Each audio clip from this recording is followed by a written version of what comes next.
Hey, what's up, Unbroken Nation? Hope that you're doing well wherever you are in the world today. I'm very excited to be back with you with another episode with my guest, Dave Hollis, who is an author, speaker, coach, and honestly, one of the coolest dudes I've ever had the pleasure of knowing in this moment. Dave, my friend, how are you? What is going on in your world today? Oh, I am doing well. Thank you for bringing me into this community. I'm excited for today's conversation and appreciate you having me here. Yeah, pleasure is all of mine. And I know the community, the Unbroken Nation, is going to get so much value out of our conversation today. Dave, for those of you who don't know you, can you tell us a little bit about your backstory and how you got to where you are today?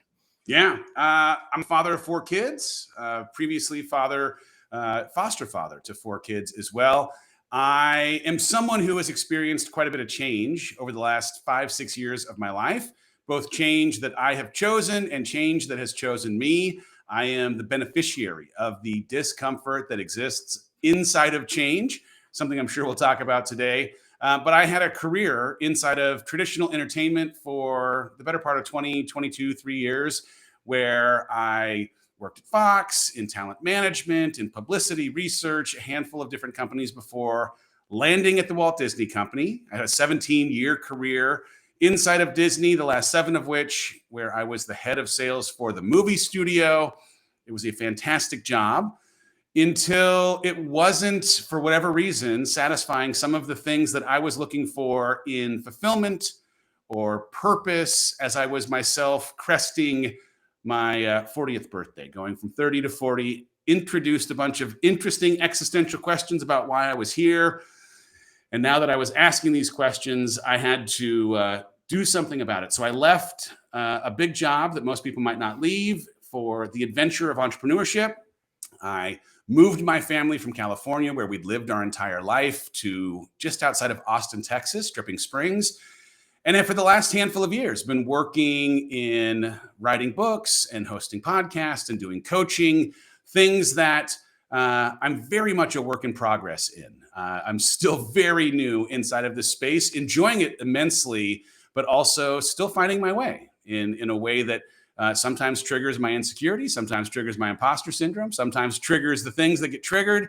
But all of those triggers, in some ways, being complicit in how I'm growing and learning and becoming this better version of who I am on this planet to be. And that pursuit for understanding why I was given these gifts and why I am here has really been the adventure the last handful of years. And so I am a work in progress, like I say, more than almost anything else, a thing that I think I had a negative attribution for many, many years of my life, and now something I wear like a badge of honor. It is just going to be my story for the rest of time. And I'm excited that I am in the fortuitous position to share a little bit of how I continue to be that work in progress with a community of people online and with new audiences like yours on a day like today. You know, it's so fascinating to me. Like, so if you're watching right now as opposed to listening to the podcast, you'll notice the office space is different. I'm actually recording in my kitchen as opposed to the office, as I am in a transition. And I come to what you just said about change. I think not only is change inevitable, but change is a must, because ultimately you're faced at this precipice where everything in your life isn't necessarily about a decision you have to make, but instead about the fear that you must face about the decision that you have to make.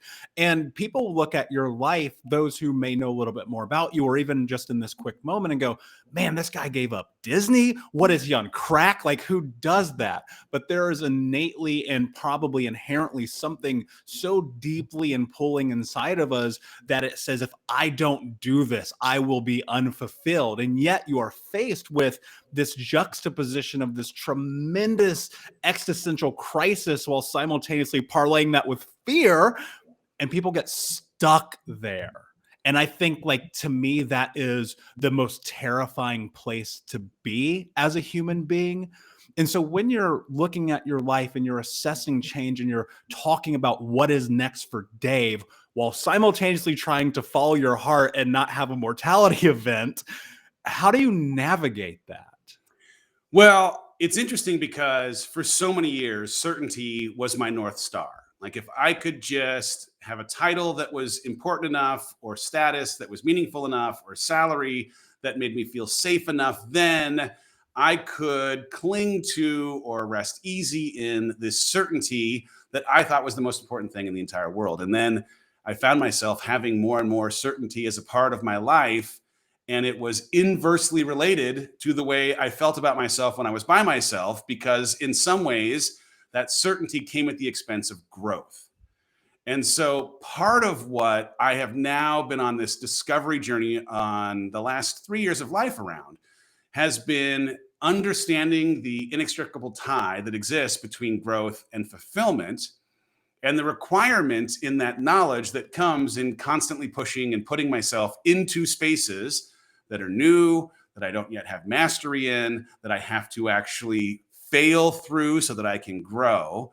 And it started interestingly enough with a conversation unexpectedly with my younger children, when around this 40th birthday, in the midst of me as this head of sales at the Walt Disney Company, struggling to hold both the thing I thought I needed and wanted in certainty, and the discontent or the lack of fulfillment that existed inside of that certainty. We were out back. We're having a conversation in the hot tub, playing a game that we usually played, Ask Dad Anything. My boys at the time were 9, 7, and 4. And my 7-year-old asks this question: Dad, what are you most afraid of? And as much as he's looking for silly stuff, because this was usually a silly game, he wants, spiders or scorpions or dragons or something, out of my mouth falls, not living up to my potential. As in, like, I know I have some responsibility to honor the intention of a creator who put me here for a reason. And in real time, I found myself living into my greatest fear, because the quality of the films and the quality of the teams and the quality of the leadership were such that I was getting straight A grades without having to study for tests. And in that world where I was doing well against the conventional definition of what a good man does, or a good person does, or someone who is admired because of the work or their money or whatever it might be, I had stopped growing. And in the absence of growth, really, in some, like, what of a binary way, I do believe you're either growing or dying. I was starting to die in some respects of my life. And now that I could see that thing, what the last 3 years have been for me has been this reminder that I have an obligation to honor this thing I saw and can't unsee, that actually living into my potential, that actually pushing myself to use the gifts that were given exclusively to me for the intent of being used to gift that gift to other people, is a thing I have to do. And the only way I can do that is to continually push myself into spaces that make me feel a little bit uncomfortable. And what's beautiful in a world where change ends up being a constant, I said at the beginning, like, change has either been a thing that I have chosen, making this decision to leave so that I can manufacture growth, a thing that I know I need in my life, or change has chosen me, where unforeseen things or unthinkable circumstances, end of my marriage, end of a business that I'd been running and operating with my now ex-wife, were things that actually acted as a catalyst because of that change, not in spite of, for me to dig into who I was now going to become because of who I had to be in working through the adversity of change that I wouldn't have necessarily been interested in, but that I was the beneficiary of for having gone through it. It almost feels serendipitous in a sense, right? Because I feel like, and I don't know if this is your experience as well, but often there is this thought that I have as my head is on the pillow, and that feels very quite realistically the thing that I know I'm supposed to do.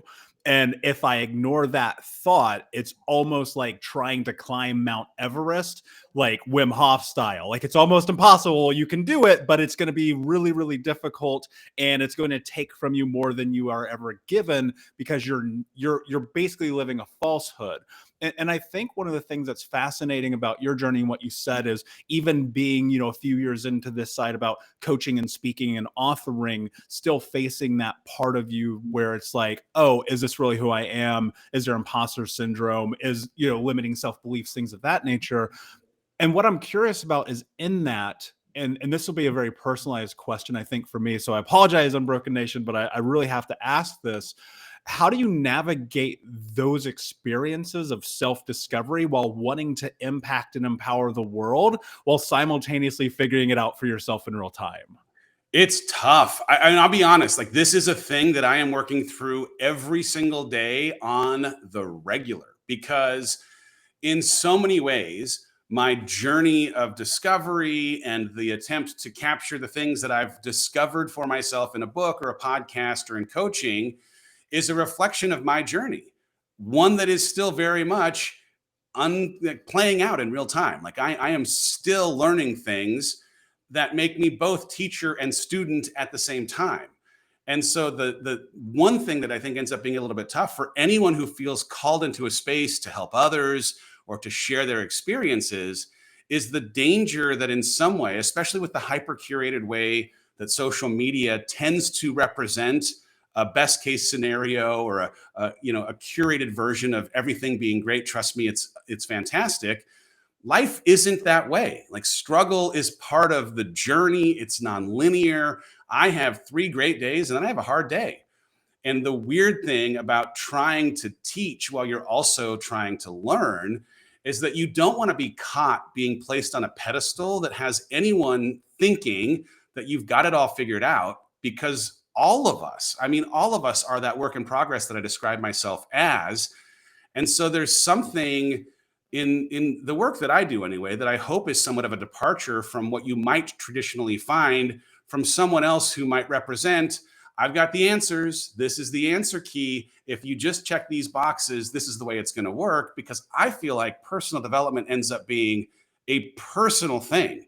And some of the stuff that's worked for me because it was meant to work for me, but might not necessarily work for you. And also, as much as, in the book that I've written or the coaching that I do feel like this might sound hubristic, but like I do feel like I've got something of an answer key for like this being the thing that if I were to follow it, man, I'd wake up feeling great about myself when I'm by myself, or if I could create integrity between the things I know I ought to do and the way that I actually show up in that day that is aligned with that list of things, I feel great. And yet, I'm human. I still have negative coping mechanisms that show up. I still have fear that unexpectedly throws me off of the kind of courage or confidence or belief in self, loving myself that I'd hope to have on an every single day basis. And that's a reflection of humanity. That's, I think, a thing that each of us as humans ends up experiencing. And all I can do is try and understand, okay, what are these feelings or thoughts or emotions attempting to teach me in this never-ending journey of learning as I continue to try and reach for a better version of myself? And what's interesting is I think for each of us, when we continue to evolve into whatever our next level ends up being, we're asked a harder set of questions. It's like going through school. As you continue to evolve to additional levels or next levels, the tests get harder. The challenges get tougher. The fears that you face end up being things that you haven't necessarily experienced before. And part of it ends up being that those, I think, are things that are there to ask you, are you sure that you're interested in stepping into what you believe to be the calling of your life? Because this ends up just being the price of entry. And that's hard because in some ways it runs counterintuitive to some of what I think we've been taught, which is if you just acquire enough knowledge or get a good enough circle or get enough discipline around these habits and routines, your fear goes away.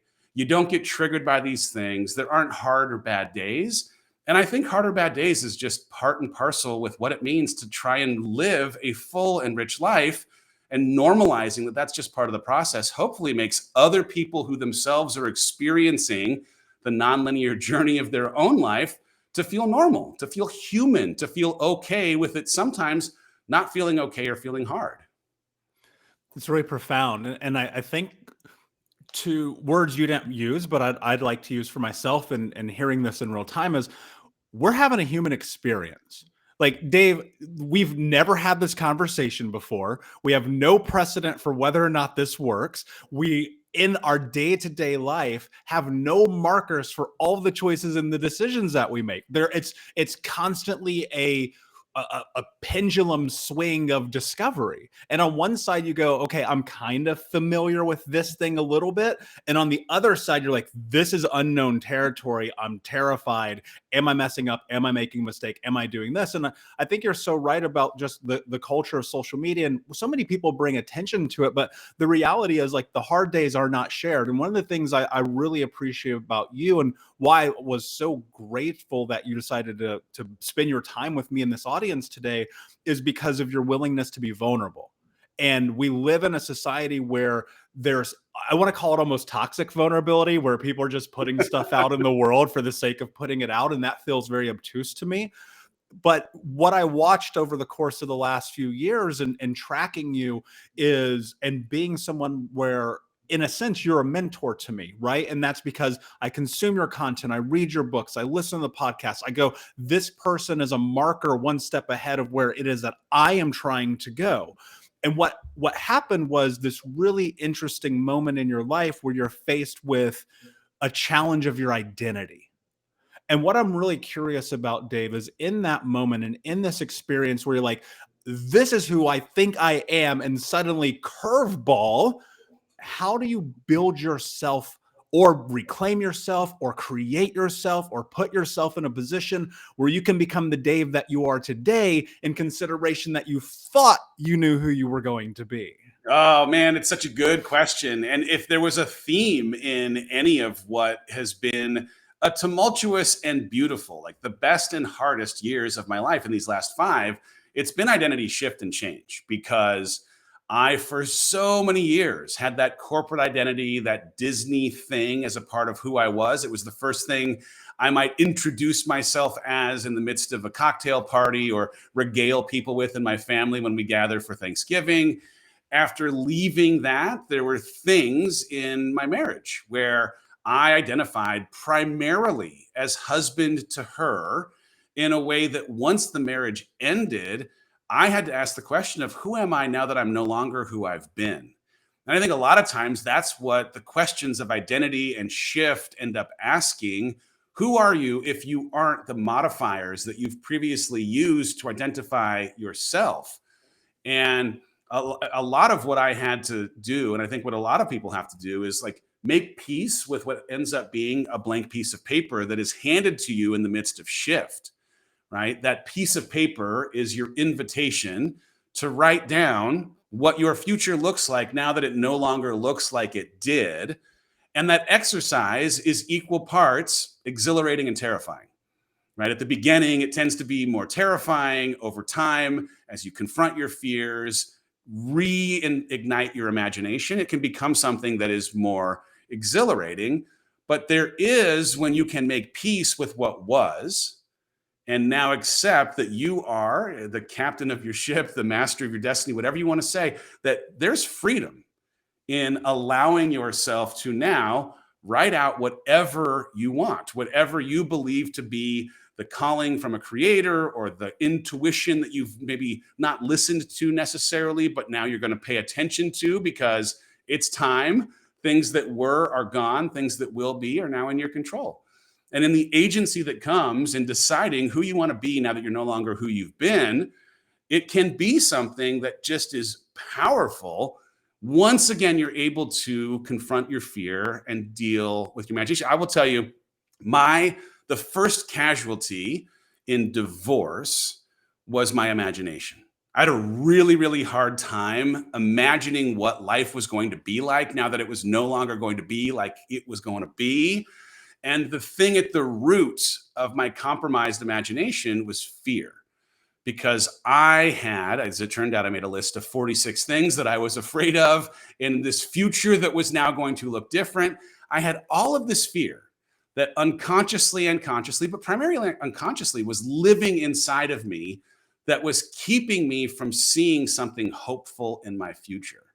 And it wasn't until I was able to draw those fears into the light, ask questions of whether those were real or unreal fears, and for those that were real, have a conversation around how I might plan, how I might create something of preparation to allow me to be ready, prepared for how I might handle that fear presenting itself when inevitably it would.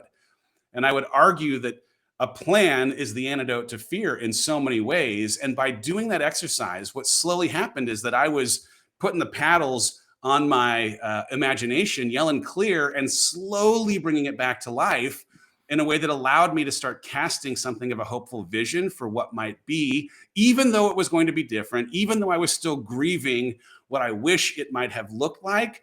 There was power in that. There's this great quote, Les Brown, looks like a very famous personal development speaker. I've used it now in 2 books. I might use it in every book, but his quote is that hope in the future is power in the present, right? Like our ability to have the imagination for something hopeful in our future is what allows us to create some traction in real time, even in the midst of crisis or grief or sadness or change or identity shift.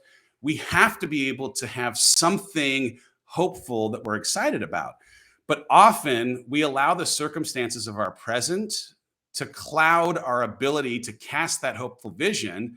So it really takes some hard work of reconciling what it is that we're afraid of, what we worry our change in identity might mean to other people or to ourselves, to our ability to love ourselves or have confidence in ourselves. And once you can reconcile that, now you give yourself a chance to actually create a little bit of momentum to move forward as you still honor the pain, as you still honor the transition, the sadness, and the change that is part of the story of where you're at right now.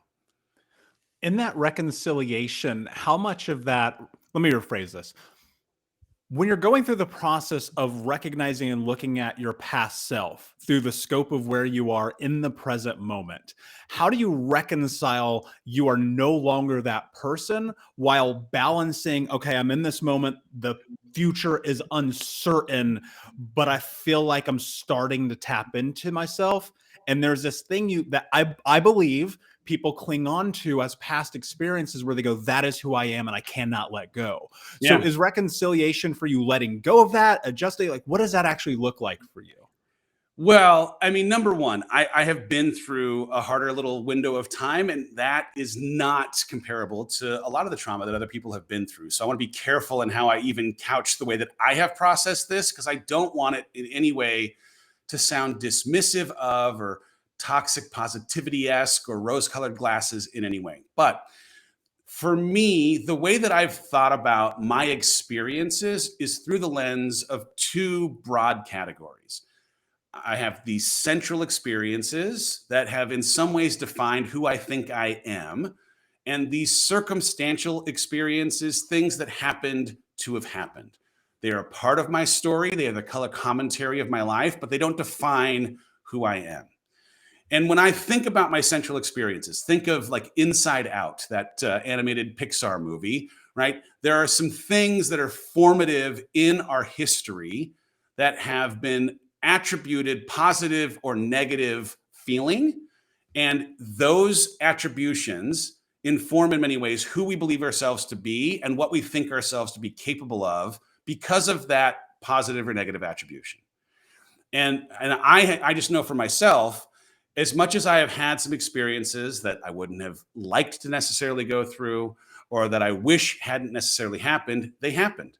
And acceptance is part of, understanding who I am, but also asking if there is a way for me to frame those experiences in a Tony Robbins-esque kind of way as being for me, not having happened to me.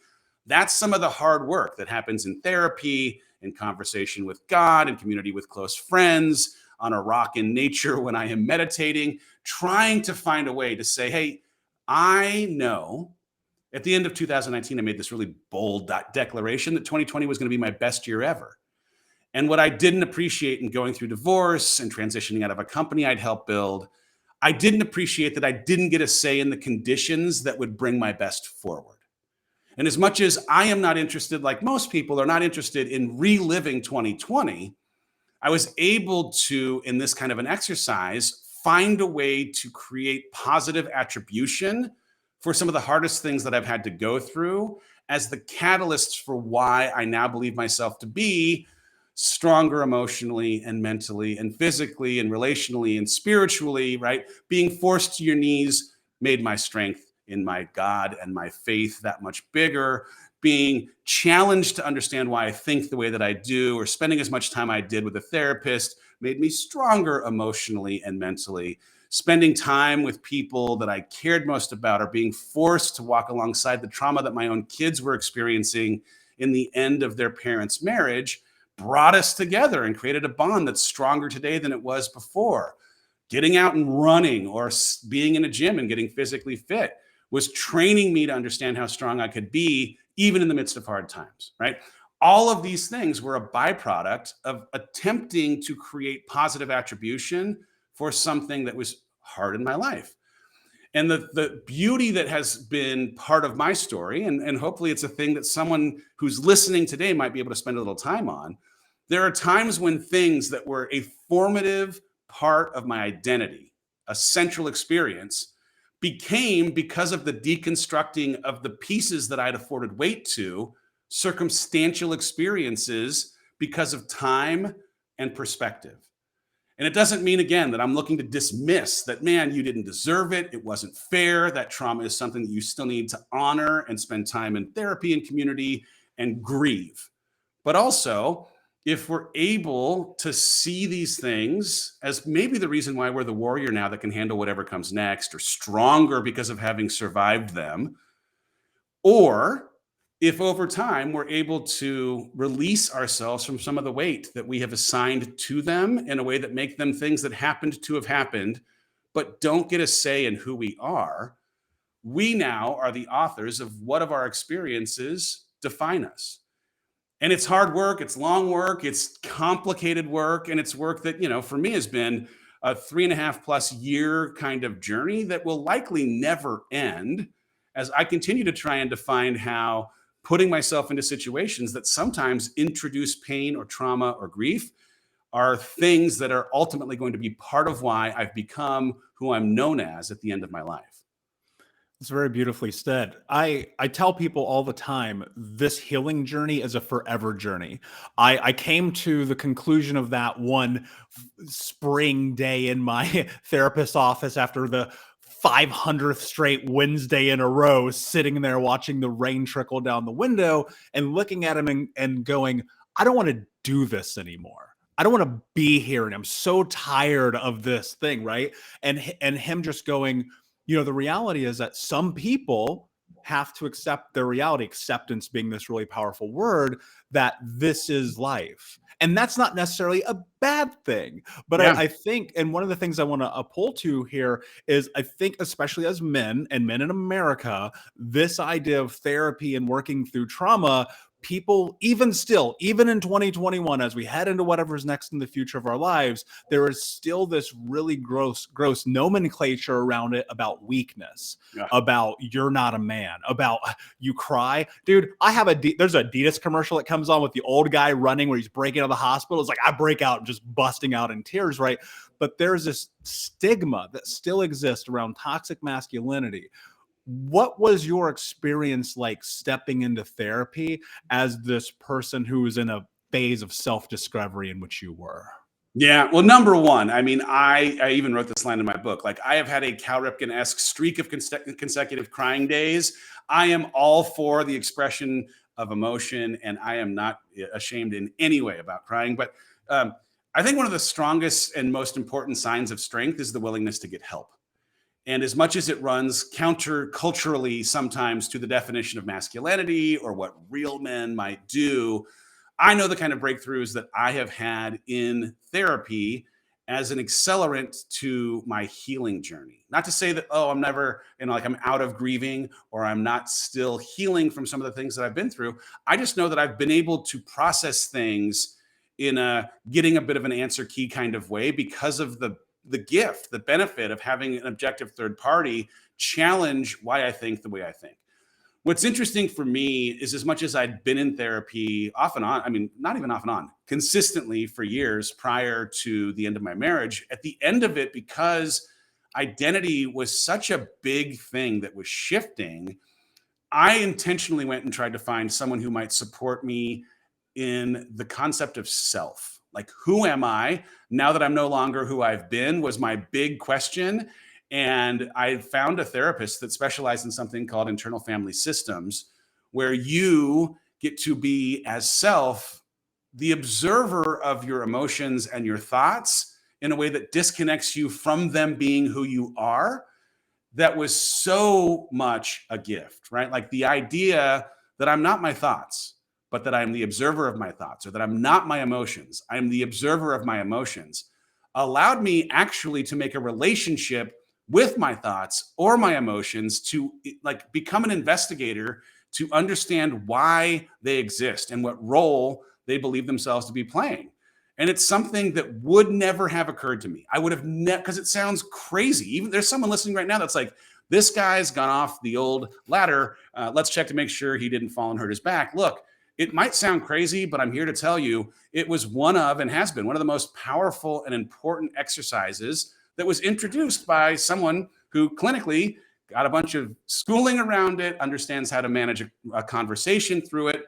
And so I'll give you a for example. I struggle with anxiety.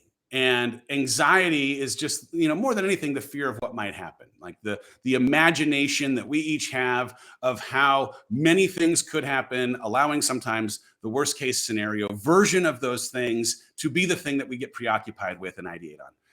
And when my anxiety now shows up because of the work I did with this therapist, I actually have named my anxiety. His name is Clark. I sit him down in a table and chairs kind of setting, an office setting, and I have a conversation with Clark. Hey, Clark, why do you believe yourself to be here? What role do you think that you're playing?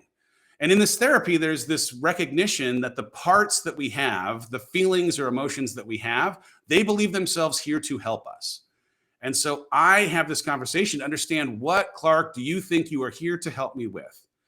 And what's beautiful is that as much as I used to, when I got anxious, think I was anxious and would just spin a bit, might devolve into a negative coping mechanism that wasn't actually serving me, to mute the voice of that anxiety, I now am engaging in it in a way that recognizes I am not this feeling, I'm the observer of it, and get to ask it questions. Now am afforded the benefit of intel.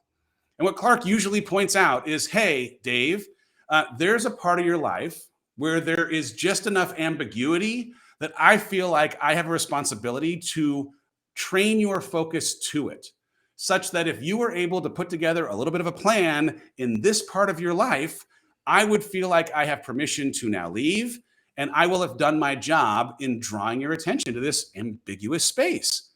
And so in a crazy way that's super disconnected from the way I used to feel when I got anxious, in having this conversation, I'm not this feeling, I'm the observer of it. I get to ask it questions. I bizarrely almost have developed some gratitude over this feeling popping up that I now get to ask questions of, because of the way it draws my focus to some part of my life that doesn't have a plan.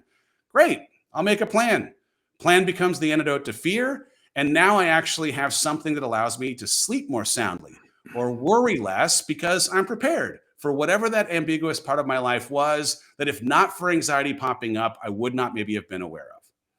Yeah. And without going to therapy, you may not even have the answer to get to that place. At all. It was a gift that came in a conversation from somebody who, by the way, as he was describing the process and this idea that like you're the observer and their parts that think they're helping, I was skeptical. I was, like, because of, I think, some of the current that exists in traditional society, like, are you sure? This sounds woo-woo. And then I put it to practice, and it's been helpful for me. And guess what? It might not be helpful for everyone, but I feel pretty confident that sitting and having a conversation with a therapist of some kind is a thing that would be cathartic and helpful for anyone trying to process literally anything in their life. Yeah, I wholeheartedly agree. And everyone who listens to the show knows that I'm a huge proponent of it. I think that it should be obligatory, like as a human being, especially in the society that we live in, to go through that, because there are traumas, and a lot of it you don't even recognize are impacting you until you start looking at your behaviors and trying to understand, to your point, why do I do the things that I do? And I think that's what's so fascinating about stepping in and sitting in that chair and having that mirror and go, well, have you thought about this? Because in my experience, like going through Gestalt therapy being the most powerful for me, I was able to make meaning, because I consider myself to be very analytical. So I look for rhyme and reason. Is there causation is a correlation. And Yeah. within that, can I create a scope of action? And I love that you point to this idea about creating a plan to get through where you are right now. One of the things I'm really curious about, and I'll preface this question with this: I do not have children. I do not know if I will ever have children. That said, I know that many of the people of the Unbroken Nation do. And the question that I want to ask on their behalf is this: when you are in a position that you are in this transition of life, looking through the scope of identity, having an existential crisis, if you don't mind if I use those words, and simultaneously going through a divorce while trying not to destroy your kids, how do you navigate that? Because I know there's someone listening right now who's in that position that needs some guidance. I mean, one day at a time. I mean, here's the headline. Anyone who has been married and finds himself in divorce is not going to be good at co-parenting on the first day. It is a guarantee, because it's not a skill that you've ever trained for. And in the same way that, becoming a parent for the first time is something you might read a book like What to Expect When You're Expecting, or ask your friends who have kids. There is no resource or conversation on the planet that's going to fully prepare you for what it's like to actually be a parent. And so it requires just a heavy dose of grace anytime there's change with kids, not kids. But for me with kids, there were things that I did thinking it was in their best interest that I can see in the aftermath of now 18 months of time. Man, I probably didn't need to. I'll give you, for example, the very beginning of divorce, where I was so lost in who I was going to be. I knew that being a good dad was one of the things that I absolutely 100% would have as a part of my identity. And some of that, in my interest in alleviating some of their pain, some of their grief, would manifest in me alleviating some of the rules that might have historically existed in this house. Oh, you want to stay up a little bit later? Okay, that's fine. I will give in on that. You want a little more tech time? Okay. You want to, should we splurge on buying this thing or what? Sure.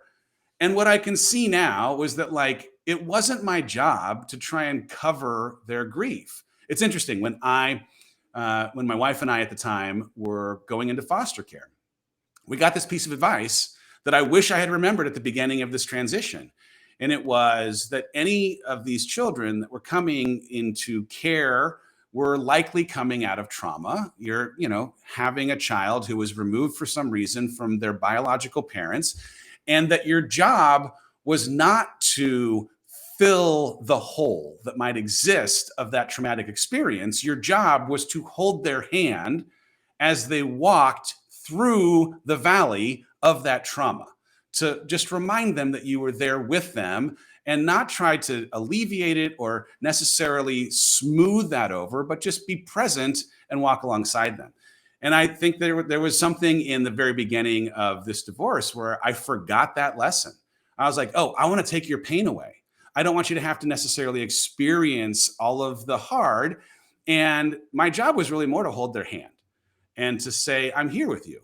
If, anything, my experience in my own therapy, where I'm making these relationships with emotions and honestly having conversations with them about the way I was discovering a relationship with sadness or grief or anxiety, in some ways it created an empathy bridge that afforded them the same opportunity to share with me what their feelings were trying to tell them and how they were being presented with things that they had not yet previously experienced.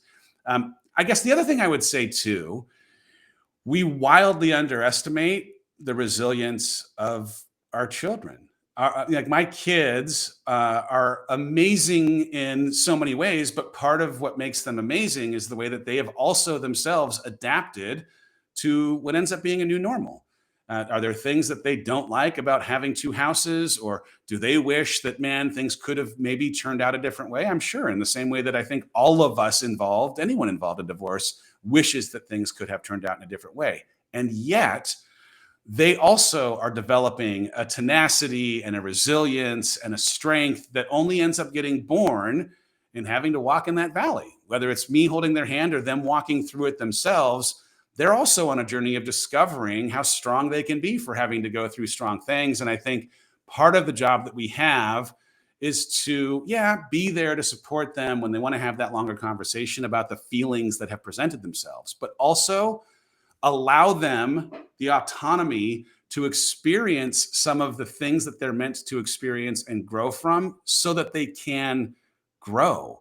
I don't want my kids, like anyone who is a parent probably doesn't want I don't want my kids to experience hard things. And I also, at the same time, know that most of the qualities that I admire most in myself were born inside of something around adversity. And so I don't want to helicopter parent or prevent them from experiencing hard things at the expense of them getting the benefit of what it might mean to allow them to see how strong they're able to be or how much they're able to grow for having to do so, even if sometimes it's uncomfortable or isn't something that they'd wish they'd have to go through. Yeah, that's super profound. I mean, that's advice that if I ever have that moment for myself, I hope that I'll remember. And I hear in that a lot. And again, not to put words in your mouth, but just letting go and letting people, your children who are people, have this experience because you understand that it's going to be profound in ways that are immeasurable. And I think there's a lot of power in that because it's easy, I think, especially when you are a giver, when you're a healer, when you are a person who wants to leave an impact on the world to make it better. You're like, and part of me, I'm in real time, I'm thinking about this. I'm going like, am I a control freak sometimes? Do I need to like let go so people can go and figure out the things because I can't control the future for them? And I was lucky enough at a Tony Robbins event recently to have one of my brothers. I took them with me to UPW, and one of them said, "Dude, you are a control freak." And I was like, damn it. I knew it. You're right. I got to let go. And in that, what I was thinking about was really funny because, again, it's serendipity. I was listening to your book on the way back after that trip, and you talk about ships leaving the harbor. And there's so much about letting go in that. And so what I'm curious about, Dave, is what is letting go for you? What does that mean? And why has that become so important in your life? Well, I think it starts with just a recognition of this illusion of control. The idea that we, in some ways, can architect the next thing that's going to happen in our life is hubris. It's ego. It's not a thing for real. And the sooner that we can appreciate that we have an opportunity or responsibility to prepare for how we will react to the things that happen, but do not have control over the things that do, is an act of surrender, right? Can't control what's going to happen next, can only control the way that we react to the things that present themselves. I think there's also something interesting, at least for me, especially in the last 18 months. I'm a person of faith. I've prayed many times for many things. And what I think I got wrong in my prayer life for so many years was thinking that praying for a thing and getting a say in the way that that prayer gets answered are in the same neighborhood. And the reality ends up being many of the things that I prayed for were in fact answered. They were just answered in ways that were totally disconnected from how I would have done it, how it would have been most convenient for me, or how I think I might have been able to learn or grow in the way that I was hoping to learn or grow. Most of the things that I needed were never on the list of what I would have had on the menu. I would have never chosen to grow in the way that I've grown. And so part of the beauty of seeing how you've become what you have in the midst of adversity, or the way that, things you would not have chosen were actually complicit in how you've become who you are, or the way that you might be known at the end of your life. It's an invitation in some ways to accept surrender as part of the way that you will ultimately become who you're meant to be, who you're supposed to be. Because so much of who I am today is a byproduct of releasing myself to reacting to the way that things show up and not believing that I have any control over how they do. Is there a level of releasing that within yourself as well, and the expectations you have around who it is that you are? Yes and no. I mean, I think part of it is I am attempting to create something of a foundation that might afford me equilibrium, irrespective of the conditions of the seas. So like I'm trying to stay super focused on my health, my mental, emotional, relational, spiritual, and physical health. I've got a list of things that I'm trying to check boxes on in either a daily routine or my short-term goals or my habits that might allow me that stable base, that foundation that doesn't suggest that I can control the outcome, but it says you might be able to keep your balance when the boat starts tipping because of the wind picking up. So I do think that there's still some responsibility that we end up having to create something in accountability practices and habits and routines that has us as prepared as we possibly can, but also, like casting a vision for where you want to go doesn't mean that you get a say in how you're actually going to get there. But there is ultimately something in this idea of integrity that becomes super important for the journey. And in that, I know, like I think what kind of person do you need to be today to become the person you'd hope to be a year from now, 5 years from now? And there's a very specific list of the kind of things you need to do, the kind of promises you need to keep to yourself, the kind of person you would need to be consistently over time to give yourself a chance of actually evolving into that person. And one of the biggest questions I've had to ask myself is, how do I feel about myself when I'm by myself? And the answer to that question ends up being highly correlated to, did I actually create some integrity today between that person I know I need to be to give myself a chance to become who I'm becoming? Or was there dissonance? Is there incongruence? And every time there's incongruence, that space that exists between who I'd have to be and who I showed up as, that's where my shame lives, my self-loathing, my lack of confidence, my lack of motivation. And so I'm on a journey to try and close the gap. Like every day, how can I just get a little bit closer to creating some integrity between who I know I'd have to be today to become this person that I believe my creator put me on the planet to be, to have maximum impact, to have to model for my children the person that I'd hope that they also might become as an adult. And when I can create consecutive days of that kind of integrity, ooh, there's momentum, there's pride, there's love for self, there's confidence, courage, all the things that you need. And so when you can create that integrity, right, it still doesn't change the way that you can affect how the day is going to meet you, but it changes the way that you meet the day. Irrespective of the conditions, you're now more ready when you've created integrity with who you know you need to be to become who you're meant to be.